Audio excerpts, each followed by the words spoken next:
But there are things that divide us and that I believe we must overcome in order to move forward. And the more divided we are, the more we are giving our power away. And I want us to take back as much of that power as possible. You're listening to Side Hustle Pro, the podcast that teaches you to build and grow your side hustle from passion project to profitable business. And I'm your host, Nicaila Matthews-Okome. So let's get started. Hey guys, welcome back to the show. Today in the guest chair, we have Lindsey Day, the co-founder and editor-in-chief of CRWN Magazine, a premium, independent print publication about natural hair and the women who wear it. Through beautiful content, thoughtful commentary, hair inspiration, and resources, CRWN exists to edify and empower Black women across the globe. Since its inception, CRWN has been featured by Forbes, Newsweek, NBC New York, Girlboss, and more, and has partnered with brands and advertisers like Cadillac, Toyota, and a number of beauty brands. In 2017, Lindsey was featured by HuffPost as one of 7 Black innovators who are creating a better tomorrow, and Essence Magazine named her one of their 50 founders to watch. Through CRWN, Lindsey is on a mission to create the most honest and beautiful representation of Black women in the history of print. We are all about that here at Side Hustle Pro, so let's get right into it. Welcome to the guest chair, Lindsey. Hello. Thank you so much for having me. I'm so excited to be here chatting with you. Likewise, excited to have you in the guest chair. So take us back for a minute. When did you get bit by this entrepreneurship bug? Man, it came to me really when I was in the corporate world for the first time. Surprise. It kind of graduated into the Great Recession and was working in entertainment. And it wasn't exactly what I had in mind. But I think really, if I look back at my life, I was always starting a business. I was in my friend's backyard creating stuff or, even sewing stuff randomly. I would pull weeds for the neighbors or even when I was little, I would be making little stores and stuff in my grandma's house and selling her, faux selling her stuff. So I think it was always there. I think it, honestly, looking back, wasn't necessarily today's generation has the Instagram and social media and all of these tools that help us kind of lower that barrier to entry and really consider entrepreneurship earlier. Whereas I think it was like, you go to school, you get a good job. Like there wasn't a lot of, let's just go start this new empire. Right. That wasn't really something that I considered until I was in somebody else's empire and was like, maybe there's another way. Yes. Speaking of going to school, so what was your initial career path? You went to Marshall, and where did you go from there? Yeah, I went to USC, which I loved. It was a great experience and still, have friends from there that are like my family to this day. From there, I ended up working, like I said, in entertainment. I worked at Universal Music Group. So I had interned at Interscope Records, intern for, Jimmy Iovine's department and all of this crazy stuff in college, and was in the international department, even temped in the legal department. I was in the shady aftermath realm, was a little bit after the fun, cool part, to be honest. But, I had done all those internships. And so kind of graduating into the Great Recession, I was like, I have a lot of relationships here. I ended up getting a job back at Interscope Records, kind of working on the finance side, which was not expected, especially kind of coming from the creative side. So I was in finance, and that was, kind of working there a couple of years was when I was like, it was the time of AOL Instant Messenger. So my friend, one of my best friends, and I went to college together. We were both in entertainment, and we'd be chatting each other all day. And it really we formed this idea to create a digital platform back in 2009. We called it Made Woman Magazine. And it was all about creating tips and profiles of women who, are professional and who are in all of these different realms. I think it was really born out of the concept of, if I had known what I know now in college, I would have approached it so differently. And so it really became a way to interview really interesting people. We interviewed Asia Brown, the mayor of Compton, first, youngest mayor of Compton, I interviewed people who are now mentors of mine to this day. So it was really like that jumping off point, I think, to where, I had a team of writers. We did different photo shoots and like didn't know what we were doing, but figured it out. I think that's a big part of entrepreneurship, is just not necessarily that it has to be in the digital space, but just creating and seeing how the market responds and kind of iterating and adapting from there. So that was really a big part of me saying, okay, the corporate thing is cool. That's what my parents kind of want me to do. But I did the side hustle for probably about 5 years. I worked on Made Woman. So this was like 2009 to 2014, I think. Okay. So that was like my first stint, and then worked in some other startups, did some freelance work in marketing, and then ended up becoming the first full-time hire at another startup that helps students find internships. And kind of from there, doing a lot of like the biz dev, working very closely with the CEO, being the first hire, helping her build the team to, I think it was like 5 people when I left. That was really what like took it to another level of understanding like how real it could be, how much money you can, obtain even as a very, very small business. Yeah. Okay. I could go on for days. Yeah, I'm like, no. I have some other questions for What I find really interesting is that whole experience of having done this before you were trying to monetize it, you were just purely interested in talking to women and featuring them. And so you cultivated this online platform. Now, when did you start to think about your life after corporate? Life after corporate, pretty much as soon as I got there, no. Life after corporate, I think, there's always that fear of like, as much as I may say or believe that I have this entrepreneurial bug and it's been in me, there was especially, this is the early 2008, 2009, 2010. So it's like, who am I to think I can just go off and create this thing? There were a lot less examples, 10 years ago, even of like kind of the success. Like, I think it's when some of the bloggers were starting to take off, but you almost felt like, well, I'm kind of late. Even then it felt like you were late. And how do you make a bunch of money off of it? So I think there's always that kind of self-doubt thing of who do I think I am? And I think it's cultural sometimes. It's like, you better get that job and that's your blessing. You better be happy you have that job. Like if you are looking for something else, you're somehow belittling the blessing that you've gotten. And I just didn't subscribe to that. So I actually ended up working in the corporate space I think I worked at Universal for maybe like 4 or 5 years total. And then I just quit. And I was still working on Made Woman at the time. And I did like a 3-month, I guess you could call it a sabbatical of sorts. I just went to Europe and like traveled. I went to Barcelona for like a month. I, practiced my Spanish in Madrid. Okay.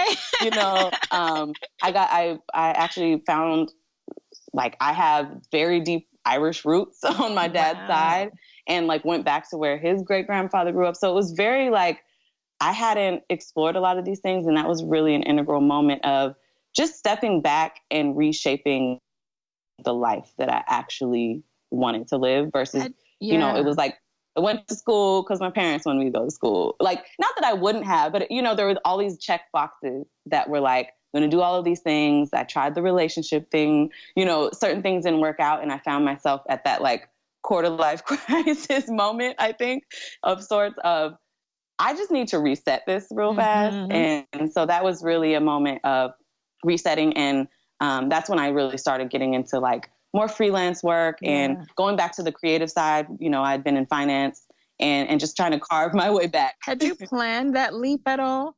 Had you saved up? Did you? I did. Okay. For sure. You planned that sabbatical. And what happened next? How did Crown come about? Yeah. So Crown really came about. It was honestly such an organic experience. So after I went to Europe, I came back, went to LA again, then packed up a few months later and moved to New York. I was working for another startup at the time, also still doing my first startup. And it was just so much. It was just, if anyone's ever lived in New York, you just trying to like stay alive, So working in 2 startups was just insane, and doing biz dev for both. So I ended up transitioning out of Made Woman. I was working in the other startup for some time. And again, it was just that realization, like, you can go into these huge buildings, and if you bring value with you, they will do business with you. And it was just like a light bulb moment. So after a couple years of working with, her name is Lauren Berger, I really, honestly, it was just a conversation between my now business partner, Nkrumah, and myself. I was working for somebody. He was working in a startup on the West Coast. He was in town, kind of doing what you do when it's like, oh, let me get some business meetings in while I'm in town, like kind of he was looking for his next move. And really the conversation was literally on my rooftop, just hanging out. We had worked on a blog together back in like 2007. So that's like before even the corporate world. So I was always a fan of his work from a creative perspective. Like, he hates when I say this, but even when he was making club flyers, like when I was in college, they would be like the most beautiful club flyers with like flowing dress and like texture and beautiful skin tone. And like everybody else's flyers were so ratchet, So I always really wanted to work with him. And this was kind of the opportunity, it seemed. And we had this conversation like, what would it look like if we dedicated our time, our talent, and our resources to serving Black people, to serving our people, and to creating better outcomes for our children, that kind of thing. We're hopefully in our 30s, I think, or close to 30s at that time. And some of your, just what you're thinking and where you're focused, it was starting to change. And I really craved really wanting to give back to my community and do so in a tangible way, I suppose. Mm-hmm. And honestly, I think he had been working on another magazine project, and it just kind of whittled down. Like, I had worked in content for so long, and we just were like, what if we made a magazine? And I was like, a print magazine? You're insane. Why would we make a print magazine? And like, literally we went to my apartment and like drew out a piece of paper of like, okay, well, what would the business model be? How would we monetize? How would we do this? Like, the first day we had over 10 business, revenue streams essentially. And we were just like, well, there was just this basis of this natural hair magazine. There was so much happening in the digital space around natural hair. But, we know when we sit down to get our hair done to this day, there's just not a plethora of inspiration for hair. Yeah, there's just so much going on. If you're talking, like, especially, it's like if you're not really into weaves and like a bunch of color and a bunch of stuff, it's like, we know there isn't much. And so we kind of just started with a weekly call. This was the end of 2014. We ended up doing a weekly call through the summer of 2015. And then we went out to Afropunk and we launched this zine, like a little folded one-page. This was in 2016? This was 2015, okay. Actually. And why hair? Like, I know what you were just saying about obviously the shortage of inspiration and resources, and we all have to turn to YouTube. But was there any particular thing about it that just especially made you hone in on that as the focus? I mean, I think hair for us is always is in the Black community is a tricky conversation, and is something where, well, one, if you sit down and there's a group of Black women for 5 minutes, somebody's going to say something about hair. That's just like maybe less than 5 minutes. Yes. And like, so it's just such an integral part of our everyday dialogue. And then, there's also division externally and internally around hair. And hair, whether we want it to be or not, is politicized. It is in ways an extension of either our personality on the nice side or of our identity on like kind of the deeper side. It represents us in so many ways. Going back to the conversations just internally, we have so many things to work through that are rooted in all of the, historical circumstances and current circumstances that we're all very well aware of. But there are things that divide us and that I believe we must overcome in order to move forward. And the more divided we are, the more we are giving our power away. And I want us to take back as much of that power as possible. And hair, to be honest, was a conversation that I shied away from for a long time. Like I don't know how I have curly hair. My mom has very, very kinky hair. And so she was always quick to be, she was the first one to be like, girl, I ain't got that wash and wear hair like you, that's her sense of humor, and it's fine. And it's like, that's our family. I'm half Black and half white. So race is always a thing. It's a joke. We kind of are lighthearted about it. But it is definitely a hard conversation to have, and so I think for me, it was partially, I didn't even want to have the conversation, but I was like, I know we need to have it. So we're going to make this thing. But little did I know, when you start this thing and you go out and you have 500 conversations at a music festival with 500 Black women, you have to face that insecurity and any of that baggage that you're carrying with you. And I'm just like, oh my gosh, what are people going to say? What are people going to think? And 99.999% of women were just like, thank you for this. We need this. How do I write it? How do I advertise? So were you just walking up to people and handing them this? Oh, yeah. Was it a postcard? It wasn't a magazine yet, right? It was not a magazine yet. It was, I guess, what are the dimensions? Like 17 by 24, folded 3 times. I think those are the dimensions. So it's like a little booklet, and then you open it, and then it opens again, and then it opens again, and there's a poster. So there's like a discovery element. Our thing was, let's give like a minimum viable product, like our MVP, and we can put it in people's hands for free, which it was like maybe a few $100 to print them and to hand them out, versus, making 100, like now our last issue was 156 pages. Wow. Like if we had made a 156 page magazine and then hoped that someone cared, we probably would have been in a bad place. Right. So what were the insights you got from that experience? Like, what were people saying, and what did you take from that and immediately go back and iterate on? Well, prior to that, we had done, like I said, our weekly call. We had done empathy mapping. We had mapped out our business model canvas and our business model in kind of like a larger manifesto version. So then we were really testing our assumptions of like, okay, from what we think our customer cares about, we make this product, let's put it in front of them. And honestly, it was very, like, we were confirmed in a lot of ways. The content, just like the hair inspiration and the different styles, just like doing a simple Instagram roundup of like really pretty styles. Like people would kept saying, oh my gosh, this one, oh my gosh, that. And being able to then take the print and then take it back to digital and follow those people. People really love that interaction, because I think a lot of times with print, it's like, okay, we're a print magazine that's been around for decades. We got to get on digital. We got to get those millennials. And they come at it in a way where they're like yelling at you versus like really just engaging with you how you engage with content. And so we knew that if we were print born in the digital age, we had to approach it differently. But some of the best feedback we got was that we put up a landing page that first day, and we started getting pre-orders literally the next day.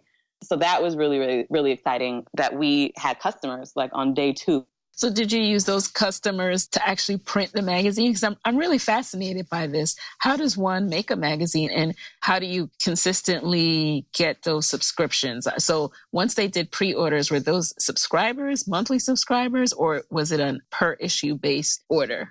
Per issue. A lot of people just ordered the first one, which came out some months later. So it's definitely a community effort. I'm very well aware. Like people put up their dollars, and it was very, instead of doing like a Kickstarter, we were just like, we're pre-ordering.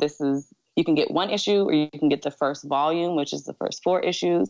And yeah, people supported people. I would say again, like 99% of people are just like, hey girl, like get it to us when we can. We just want to see it in the world. So it was honestly very humbling to see that people, the community came together and really got behind us because they wanted to see it happen. And then, 6 months later, we were in Essence Magazine, we were in HuffPost, and we just were really able to get some solid press and visibility around it before we even launched the first issue, which honestly, we had both worked in startups before. So we were very well aware, like, okay, this is not the norm. So like, we're going to take this and run with it, because very easily people could have just been like, oh, that's cute, and that's it, know? Like that happens. Yes. So what were some of the first steps to take it from, this MVP to real life magazine and business? I know that photo shoots are expensive. Outfits for the photo shoots are expensive, all of this. So, walk us through that process. Yeah, well, we are very much bootstrapped, and still to this day, we're very, like, our philosophy is very much the lean business model. So it's like, whatever we produce, like if we're doing a photo shoot, we try to get at least 2 shoots worth of content from it. If we're, now we have those assets, we try to use those assets, whether, photos or video or whatever, in multiple ways, to extend the life of each of the dollars that we spend.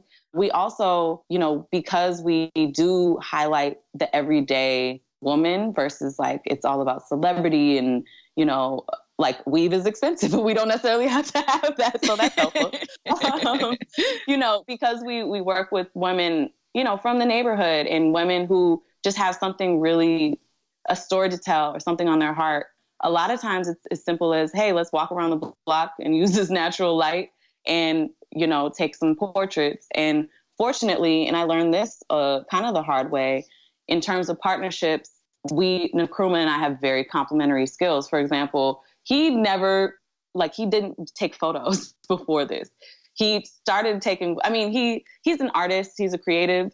He would probably call himself more of a creative than an artist. So he can get stuff done, but it was like, we needed a zero issue. So he went out and shot our friends in the zero issue. You know what I mean? And honestly, at that point, I was like, I don't even know if he could take photos. We'll see how this goes. You know what I mean? This could come back looking real crazy, but luckily he can take photos. And so the fact that I'm very heavily on the word side and editing, and then he's very heavily on the creative side, it's a good complement. And so we don't necessarily step on each other's toes when it's like, if he makes a decision on creative, I'm like, cool, you do that. If I make a decision on words, I do that. But again, to your question, having some of those skills in-house allows us to be able to keep costs very low, because we don't necessarily have to hire a photographer for every shoot, for example. We do a lot of our creative and design in-house, which is costly for our person, and but it's very helpful when you have to just grind it out in those first couple of years. Having that will save you thousands of dollars, if not more. So yeah, we're very, very sensitive to cost. And so we are now for the first time creating a magazine with more of a budget versus just like calling in miracles and favors. So that's it, as Black-owned, as a bootstrap business, and if you don't have access to institutional capital, particularly in those beginning stages, it's like, we were very well aware if we go and we're like, we have this idea for a hair magazine. I told my mama and she was like, what are you thinking? Right. Making a hair magazine. Yes. So it's like, you're not going to go to Silicon Valley and raise a couple mil for that, So if we are going to ever raise money, we want to be in the position that we have the most leverage and that we're being stewards of our resources, and every dollar that comes in, we're trying to multiply that. Right. Hey guys, it's Nikayla with a quick word from our sponsor. Okay, I have a side hustle hack for all to hear, and it's called Skillshare. You want to know how I grow as a businesswoman? I keep learning. There's not a week that goes by that I'm not checking out a refresher class or a deep dive tutorial, and my go-to is Skillshare. Skillshare is an online learning platform with over 18,000 classes in business, marketing, entrepreneurship, you name it. So whether you're trying to start a side hustle or scale your business, Skillshare is there to keep you learning and thriving. In the last month alone, I've learned how to set up my email capture landing page on Squarespace and how to boost my email marketing using MailChimp, all through Skillshare. And now, Skillshare has a special offer just for my listeners. Get 2 months of Skillshare for just 99 cents. That's right, just 99 cents. To sign up, go to Skillshare.com/hustlepro. Again, go to Skillshare.com/hustlepro to start your 2 months now. You also have a very unique concept. I don't know a lot of magazines. When I think of magazines, I just think straightforward, monthly, on your doorstep or on newsstands. But yours is it quarterly? How do you approach the issues? And then are you also on shelves, or is it strictly online and then you can order it to your door? Yeah. So we're mostly direct to consumer through our website. So again, you can order one issue at a time. Right now, the Love issue is out. The Money and Power issue, the 3rd issue, is coming this summer. And the first issue, the Manifesto, is coming off a back order, actually. It's like being reprinted as we speak. So in the beginning, we really laid it out as, I think after our first issue came out, that was the Manifesto.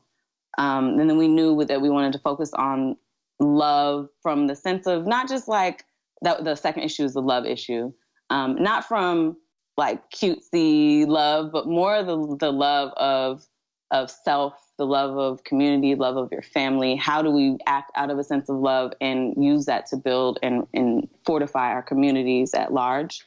And then we, from there, kind of with that basis, are going into the money and power conversation. And the fourth issue will be freedom. So we kind of map that out ahead of time. Even on the back of the love issue, there's kind of a mantra: manifest love, money, power, freedom. And so that's like something that guides us content wise.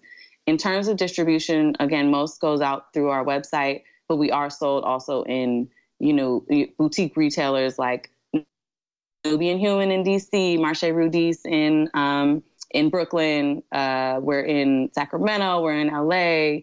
We're in the Brooklyn Museum, in the Schomburg. So that is something that we're also growing out. But the fact of the matter with newsstand model and even with retailers is you give up a lot of margin, and we're able to retain a lot of that margin by selling through the website. That's awesome. And are you able to retain that also because are you doing just-in-time printing? Like you're able to get the exact number you need before you even go to print? We have done that in the past. Now, now that we're a couple of issues in, it's the, figuring out the best place, like that sweet spot for usually, if you're printing like 1,000, there's a cost break.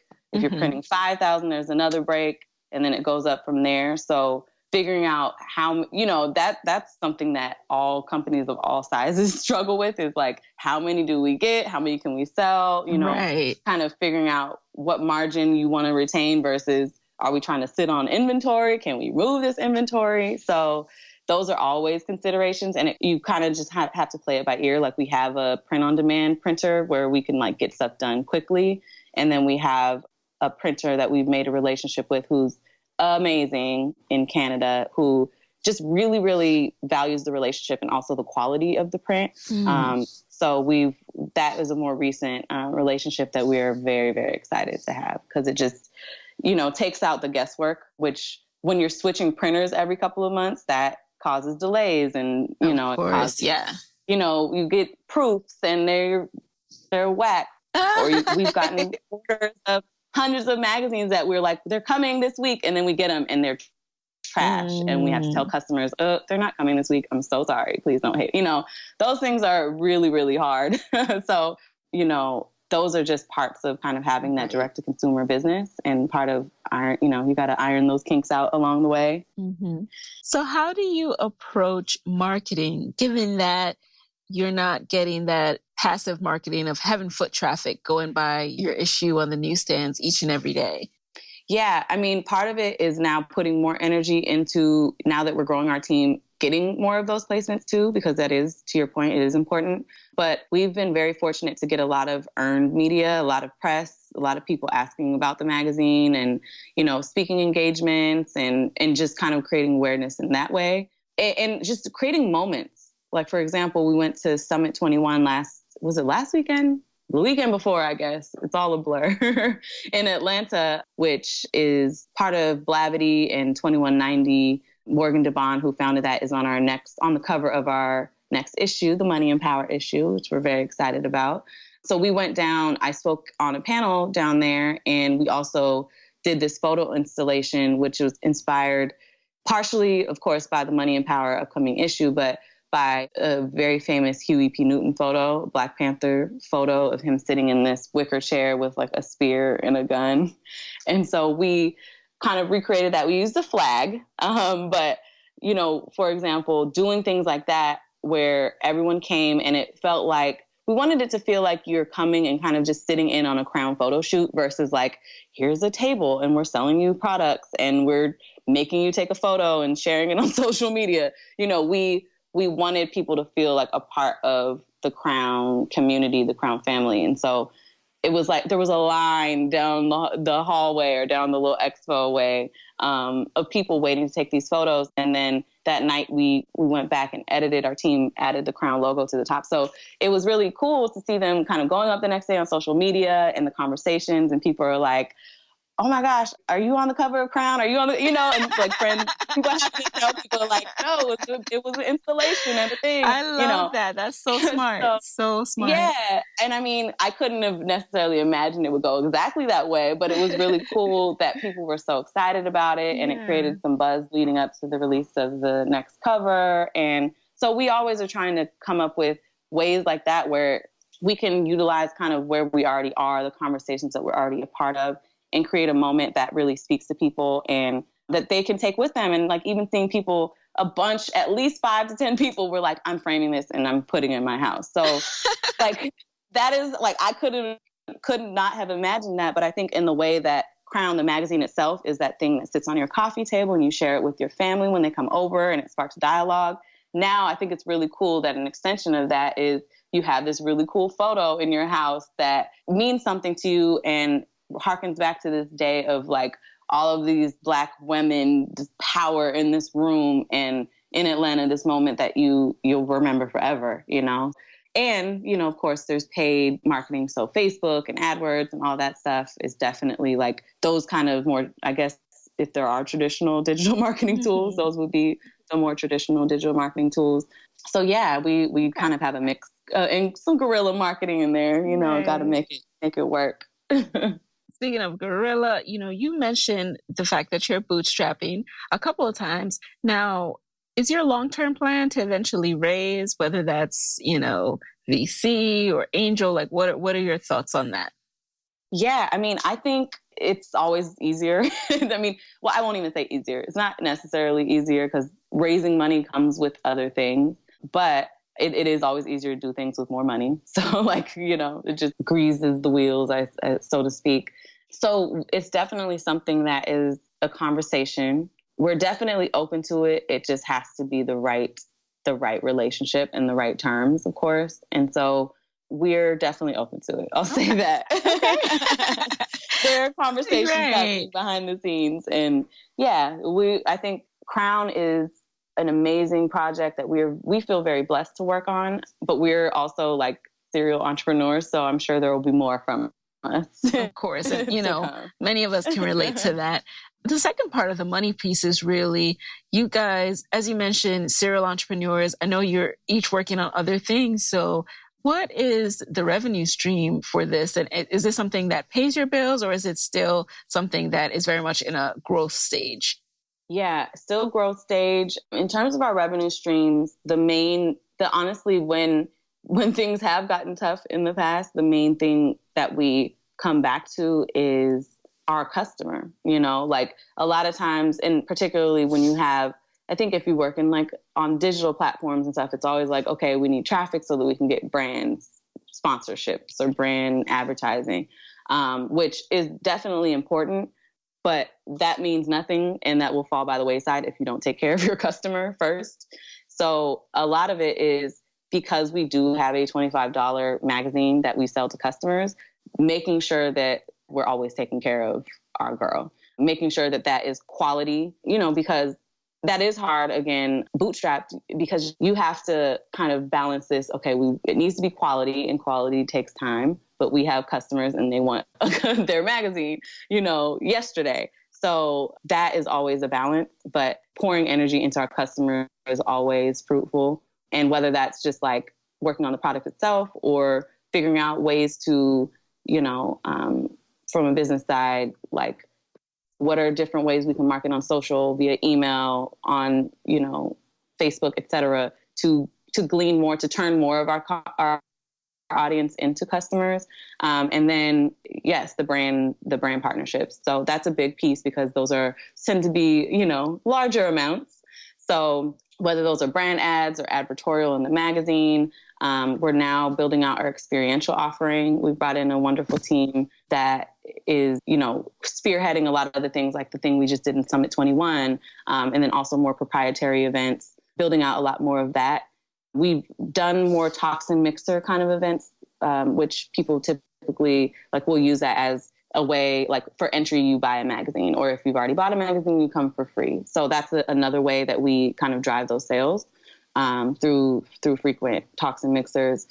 But yeah, the revenue streams, there's a lot. There's a lot that, again, like we mapped out so many on day one, and then it becomes a matter of just checking each of those things off over time. So, but really they break down to print, digital, and experiential.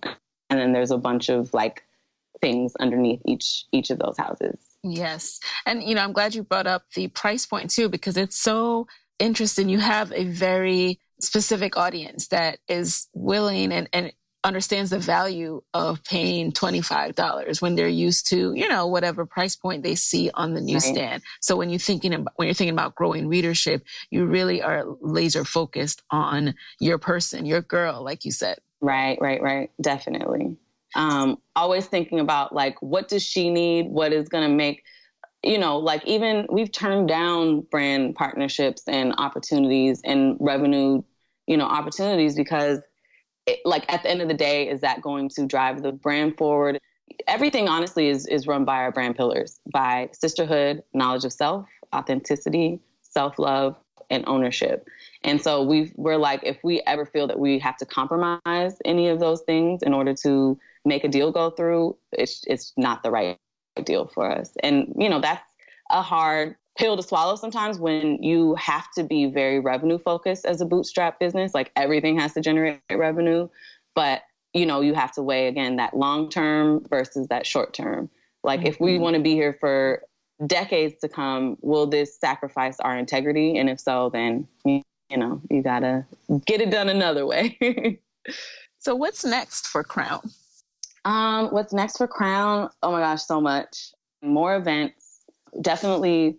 Our focus has always been making the best, most beautiful print product possible.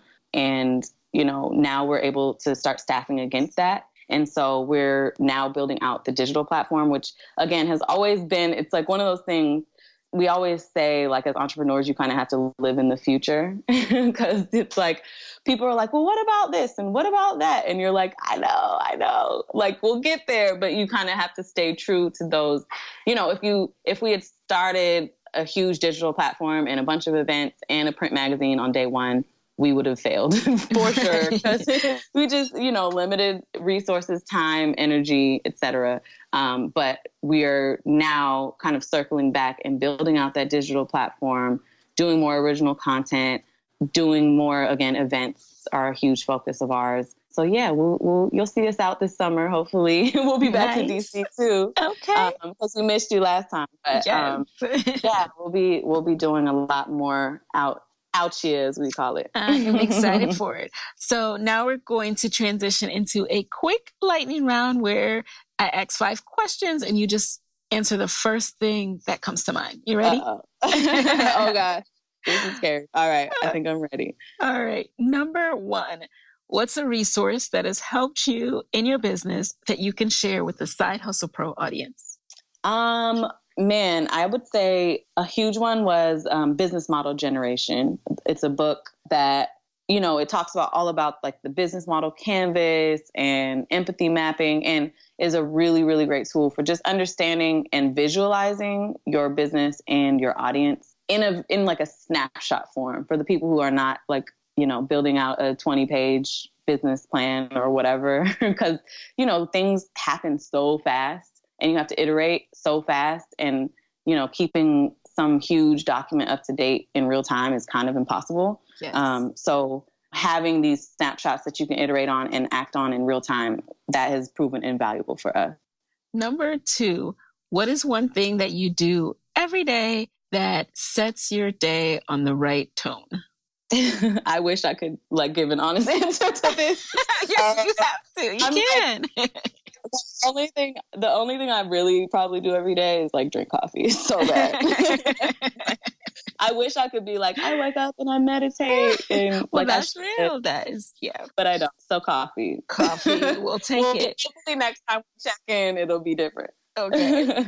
Number 3, who is a Black woman entrepreneur who you would want to trade places with for a day, and why, besides Oprah? I know, right? Everybody wants Oprah. Ooh, I just feel like Bozoma St. John is just so dope. And I mean, she's entrepreneurial, even though she works for other businesses. Absolutely, yeah. She's just so full of energy and life. And every time I've seen her, I haven't seen her speak in person, but I've watched her speak online. She's just so powerful, so much strength, so much vision. And she's in these very white spaces. Just, I want to cuss. Mess with. And I'm like, it just makes me so happy. Yes. I just, what is your day like going these places, super tall, Black woman just like telling people about themselves. I'm sure it's not as glamorous as we probably think, but like she's so necessary, and I just think it would be really cool to live a day in her shoes. All right. Number 4, what is a personal habit that has helped you significantly in your business? Oh, a personal habit. I think just like stepping away when necessary. like you don't have to answer that text in real time or that email in real time. Like having times that I respond to certain things, not starting the day with like just diving into responding to the first thing I see, because that the tone will be different. Everything. So realizing, I think coming from, especially like a corporate space, you're on someone else's time and you have a boss and you're like, I have to do X, Y, Z to do, so transitioning, and now you're your boss, but there are different pressures, but you have to structure things in a way that are sustainable for you and your business. And nobody's going to sit there and tell you how to do it. So, figuring out those things has been really valuable. I think above all, you have to maintain like your emotional stability. Like that's something that I don't think is talked about that much for entrepreneurs, but like the emotional up and down of like pitching yourself, getting rejected, thinking it's going through, thinking you're going to have hundreds of thousands of dollars, and then it doesn't happen, like those things really suck. So I think, the intern can wait, certain people can wait, like, you know what I'm saying? Like carving out those things where it's like, don't let yourself get off on a tangent because you need all of the energy on the things that really matter. Like, don't go off on a tangent with the intern. Okay. It ain't worth it. And finally, number 5, what is your parting advice for fellow women entrepreneurs who want to be their own boss, but are worried about losing a steady paycheck? Got to get over it if you want to do it. But I would just say stack all of the coins possible before you leave. Like all of the coins. Like I saved for 9 months. I lived with somebody, like with family, like save your money, because it goes it just goes so much faster than you'll ever imagine when you don't have that steady check. And if you need 2 or 3 months to get that first client, ideally you'll have that person before, or that client before you leave. So I would just say the money thing cannot be overstated. Have a war chest, because you'll be able to then operate from a place of stability and confidence versus like, oh my gosh, I need a check, then you'll be more likely to compromise yourself. But really don't do it for the glamour. I would say above it all, I have a lot of things on this topic. So sorry if this is not lightning round, but don't do it for the glamour. Don't do it to be the CEO or to be flossing on Instagram or whatever, because that will dry up really fast.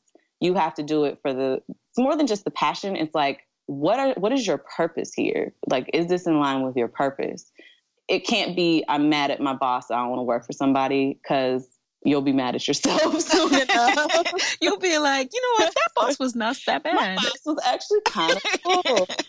And, like we're in this culture where not everybody, but a lot of us are projecting for a variety of reasons, maybe business reasons, maybe personal reasons. We're projecting a certain level of whatever we're trying to attract back into our lives. So if I'm trying to get advertisers, I'll probably post something that an advertiser, if they see it, they would want to, you know what I mean? So it's like, while things look really cool, they aren't always cool. And so it's there's so much maturity and self-knowledge that has to come into play before you commit to this, because it is very emotional. It's challenging in ways that cannot even be verbalized. But when you are locked into that mission and that whole thing of like the universe starts to conspire with you, that is real, and there is nothing that can replace it. So it's like, if you're going to do it, do it. If not, then get your check, and don't just get your check, like do your work with integrity and build something of value wherever you are. Amen. That was, I think, just what we needed to wrap this episode. So no worries at all about not being lightning. So Lindsey, where can people connect with you after this episode? They can connect with us on Instagram at Crown Mag, or myself. I'm Lindsey Day, Lindsey Dayy. Crown is, by the way, CRWN Mag, Crown Mag. Also our website, crownmag.com. And I would say if you are interested in contributing, go to crownmag.com/contribute. Crownmag.com/shop is where our magazines are available for sale. And if there are any specific pitches for the upcoming issues, PR@crownmag.com. Thank you, Lindsey. Thanks so much for being in the guest chair. Much love and respect, and good luck to you and the Crown Mag team as you continue to grow. Thank you so much. So happy to be here, and talk to you soon. All right, guys, there you have it. Hey guys, thanks for listening to Side Hustle Pro. If you want to hear more from me, head on over to sidehustlepro.co/Side Hustle Corner to get my weekly Side Hustle Diaries chronicles about my own journey from passion project to profitable business. And if you want to find me online, I'm at Side Hustle Pro on Instagram, Twitter, and Facebook. Don't forget to join the Side Hustle Pro Facebook community. Go to sidehustlepro.co/mastermind. And as always, if you love the show, do me a favor and subscribe, rate, and review on iTunes. Thanks, guys. Talk to you next week.